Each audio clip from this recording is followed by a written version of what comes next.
તો એપ્રિલમાં non life insurance premium 8.3% વધ્યું છે અને આ ડેટાની વિગતો આપવા માટે સહયોગી આરતી મહેતા આપણી સાથે જોડાઈ ગયા છે।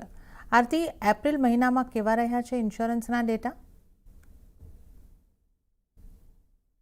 जी एप्रिल महीनाની વાત કરી લઈએ તો જેટલી નોન લાઈફ ઇન્સ્યોરન્સ કંપનીઓ છે એના પ્રીમિયમમાં આપણને વધારો થતો દેખાયો છે અને ઓલમોસ્ટ ડેટા જે છે તે આપણને સારા આવતા દેખાયા છે યર ઓન યર બેઝિસ પર જ્યારે આપણે વાત કરી રહ્યા છે ત્યારે એપ્રિલ મહિનામાં non life insurance premium almost 8.3% વધતું દેખાયું છે અને 8.3% વધીને 36,418 કરોડ પર આ પ્રીમિયમ આપણને આવતું દેખાઈ રહ્યું છે।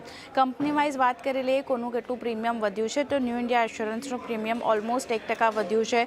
સ્ટાર હેલ્થના પ્રીમિયમની વાત કરી લઈએ 19.3%નો વધારો અને આનું પ્રીમિયમ વધીને 1265 કરોડની પાસે પહોંચ્યું છે। આ સાથે આઈસીઆઈસીઆઈ લોમ્બાર્ડના પ્રીમિયમની વાત કરી લઈએ તો ત્યાં પણ 1.7%નો વધારો થતો દેખાયો છે એપ્રિલ મહિનામાં અને નિવા પુપાનું વાત કરી લઈએ તો એમનું પ્રીમિયમ સૌથી વધારે 30.3% વધતું દેખાયું છે અને વધીને 629 કરોડની પાસે પહોંચ્યું છે। પણ આ બધી કંપનીઓના પ્રીમિયમમાં એક વધારો જોઈ રહ્યા છે પણ એક કંપની ગો ડિજિટ છે ખાસ કરીને નોન લાઈફ ઇન્સ્યોરન્સ સ્પેસની જેનું પ્રીમિયમ ઘટ્યું છે અને 3.3% ઘટીને ઓલમોસ્ટ 968 કરોડની પાસે યર ઓન યર બેઝિસ પર આ ડેટા આપણને આવતો દેખાયો છે। તો ઓલમોસ્ટ જેટલી કંપનીઓ છે નોન લાઈફ ઇન્સ્યોરન્સના મોટાભાગની કંપનીઓના ડેટા આપણને સારા આવતા દેખાયા છે। ઇન્સ્યોરન્સ પ્રીમિયમમાં ખાસ કરીને વધારો જોઈ રહ્યા છે પણ એક ગો ડિજિટ કંપની એવી છે જેનું પ્રીમિયમ આપણને એપ્રિલ મહિનામાં ઘટતું જ દેખાયું છે।